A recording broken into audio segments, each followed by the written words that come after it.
चलिए इस वीडियो में हम डिस्कस करते हैं डिफरेंट नॉर्मल फॉर्म्स। तो देखेंगे आप यहाँ पे क्वाड्रेंट वाइज, ये फर्स्ट क्वाड्रेंट है, this is the second quadrant, third quadrant and fourth quadrant. Quadrant के रिस्पेक्ट में अगर हम देखें तो ये यहाँ पे एंगल 0 to 90 के बीच है।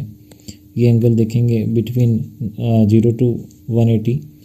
इस एंगल में आप देखेंगे तो बिटवीन 0 to 270, और इस एंगल में आप देखेंगे तो फोर्थ क्वाड्रेंट में हम 0 to बिटवीन 270 to 360। और आप देख रहे होंगे ये आपको एक नॉर्मल फॉर्म दिख रहा है। सो देखिए अगर हम फर्स्ट क्वाड्रेंट की इक्वेशन की बात करते हैं तो नॉर्मल फॉर्म में हमें इक्वेशन मिल जाएगा x cos that is alpha और y sin अल्फ़ा, और this is a length of perpendicular. ये देखेंगे आप लेंथ ऑफ परपेंडिकुलर है। चलिए फर्स्ट क्वाड्रेंट का हम एक एग्जांपल लेते हैं। सपोज हम एक 30 डिग्री या 45 डिग्री एंगल कंसिडर हैं, x cos 45 degree and y sin 45 degree equals to में length of perpendicular let I consider 2।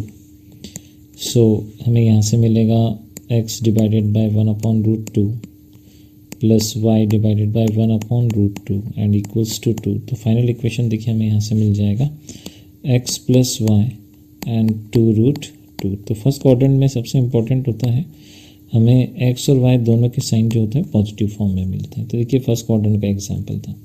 अब हम सेकंड क्वाड्रेंट का एग्जांपल लेते हैं, राइट। सो सेकंड क्वाड्रेंट में देखिए हम यहाँ पे इसको सॉल्व करते हैं। Suppose x cos 120 degree plus y sin 120 degree और लेंथ ऑफ परपेंडिकुलर अगर 2 कंसिडर करें तो देखिए cos 120 डिग्री होता है 180 माइनस थीटा माइनस का cos थीटा। सो माइनस का 1/2, तो यहाँ से हमको x/2 मिलेगा। और साइन सेकंड क्वाड्रेंट में पॉजिटिव होता है तो यहाँ से हमें मिल जाएगा √3 डिवाइडेड बाई 2 इंटू वाई। और देखिए अगर इसको हम सॉल्व करेंगे तो इक्वल्स टू हमें क्या मिलेगा 2। ये हमको यहाँ से मिलेगा सेकंड इक्वेशन। इसी को थोड़ा सा दिस इज द, तो देखिए जब हम इस इक्वेशन को सॉल्व करेंगे, हम यहाँ इसको सॉल्व कर लेते हैं तो x आप देखेंगे माइनस में आएगा plus √3y and equals to में 2√2। तो ये आपको मिलेगा सेकंड क्वाड्रेंट में। अब चलिए हम इसी थर्ड एग्जांपल पे देखते हैं। यहाँ से हम इन डेटा को क्लियर कर देते हैं। सो सपोज हम इसको क्लीन कर दें, कंप्लीट डेटा हम यहाँ से क्लीन कर दें। और चलिए हम थर्ड क्वाड्रेंट का इक्वेशन फाइंड करते हैं। थर्ड क्वाड्रेंट में हम यहाँ पे लेके चलें। सपोज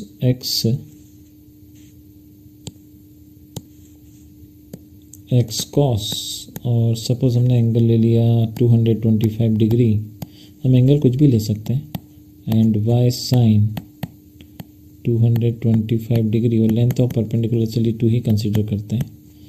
तो हमें यहाँ से देखिए थर्ड क्वाड्रेंट में माइनस का 1/√2 मिलेगा हमें, माइनस 1/√2।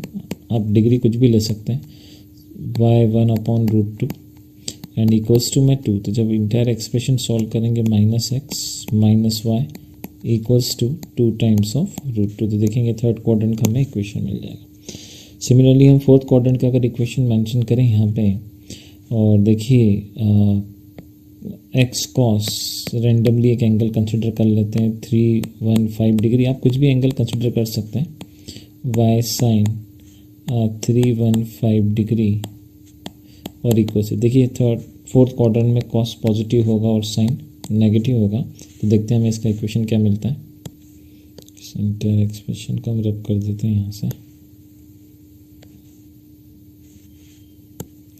तो चलिए इस एक्सप्रेशन को अगर हम सॉल्व करें ऊपर, सो माइनस का सॉरी माय मिस्टेक, तो x और हमें यहाँ से मिलेगा √2 पॉजिटिव, बट माइनस का y डिवाइडेड बाय √2 क्योंकि इसका वैल्यू -1/√2 होगा और इक्वल्स टू में ये हमने 2 ही लेंथ कंसीडर करा, तो देखिए 2 ही कंसीडर करते हैं। सो हमें फाइनल वैल्यू मिल जाएगा x minus y equals to 2 times of √2। So आपने देखा इस क्वाड्रेंट में x y दोनों पॉजिटिव, इस क्वाड्रेंट में हम देखेंगे तो x नेगेटिव y पॉजिटिव, यहाँ पे भी x और y दोनों नेगेटिव, और यहाँ देखेंगे तो आप तो x पॉजिटिव और y नेगेटिव। तो डिफरेंट फॉर्म के हमको नॉर्मल के इक्वेशन देखने को मिलेंगे।